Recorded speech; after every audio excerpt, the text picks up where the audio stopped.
उत्तर प्रदेश के मुख्यमंत्री योगी आदित्यनाथ ने 19वें स्वतंत्रता दिवस के अवसर पर अपने आवास पर राष्ट्रीय ध्वज फहराया। इस अवसर पर उन्होंने कहा कि देश की स्वतंत्रता महात्मा गांधी और महान क्रांतिकारियों के संघर्ष की देन है, जिन्होंने सारे देश को जोड़कर हमें मुक्त कराया था। ये समारोह हम सभी को हमारे राष्ट्रीय कर्तव्यों के प्रति हमारे संकल्पों का एहसास प्रदान करता है।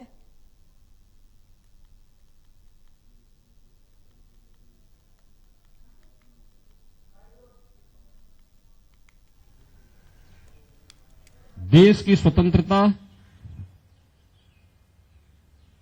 राष्ट्रपिता महात्मा गांधी और देश के उन महान क्रांतिकारियों, स्वाधीनता संग्राम सेनानियों के संघर्ष की देन है, जिन्होंने देश के अंदर उत्तर से लेकर दक्षिण तक, पूरब से पश्चिम तक पूरे देश को इस संघर्ष के साथ जोड़ करके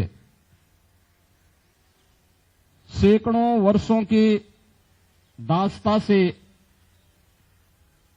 हमें मुक्त कराया। इस अवसर पर मैं राष्ट्रपिता महात्मा गांधी को नमन करते हुए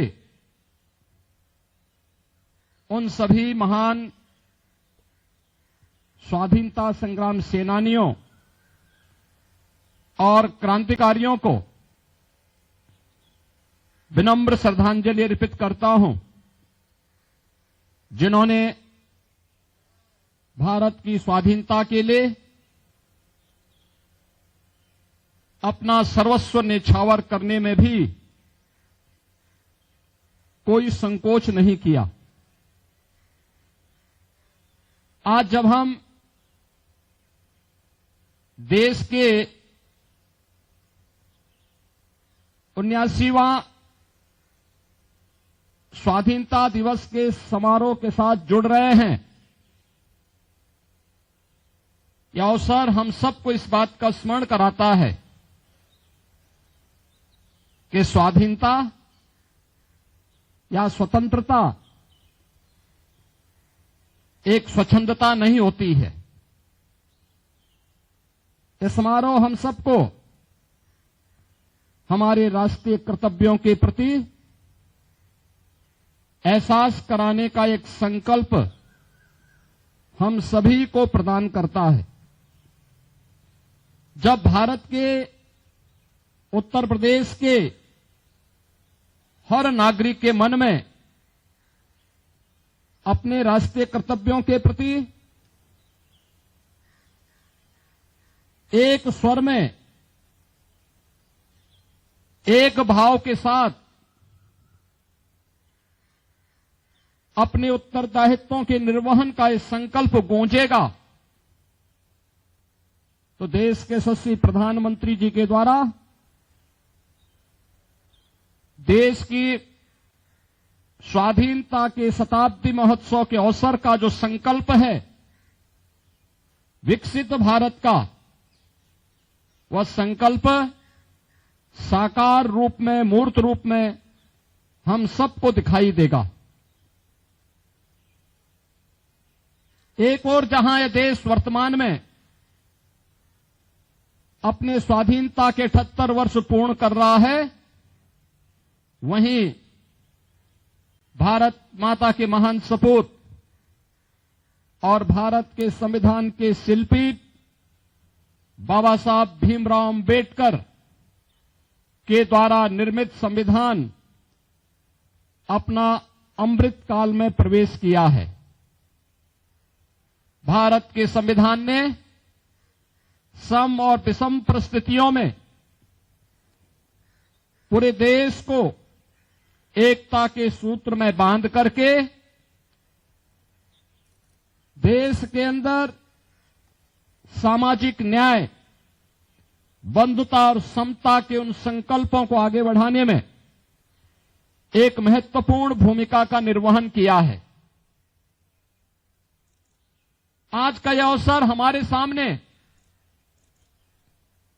देश की आजादी के बाद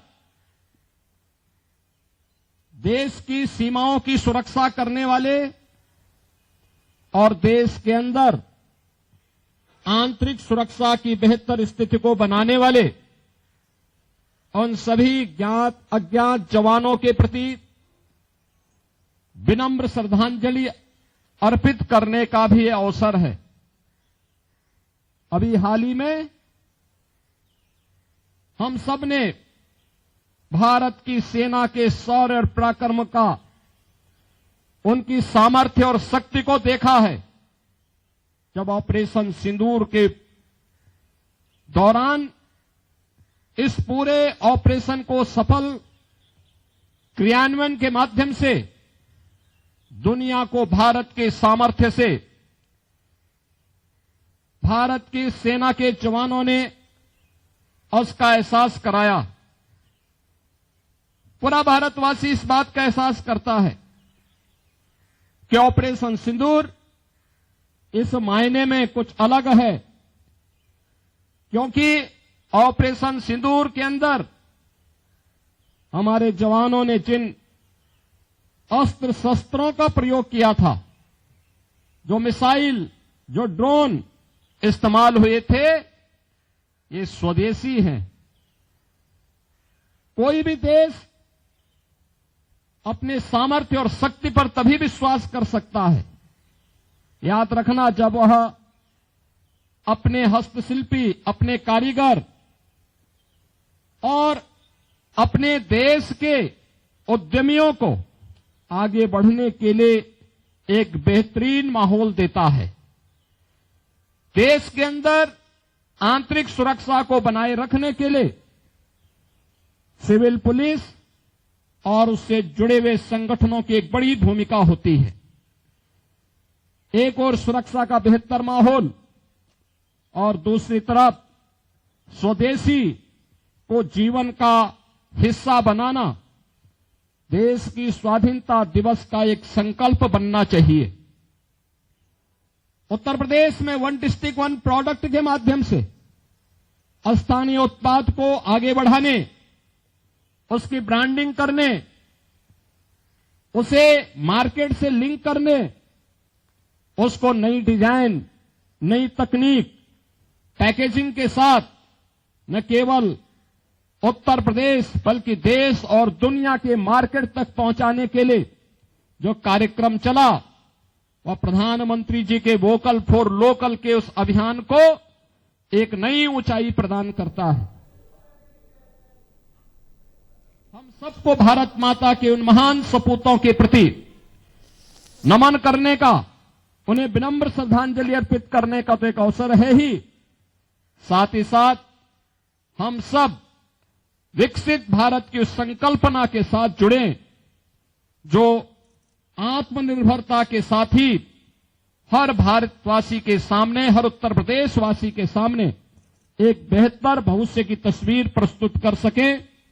मैं एक बार फिर से देश की स्वाधीनता दिवस के अवसर पर आप सभी को हृदय से बधाई देता हूं, अपनी शुभकामनाएं देता हूं। धन्यवाद। जय हिंद।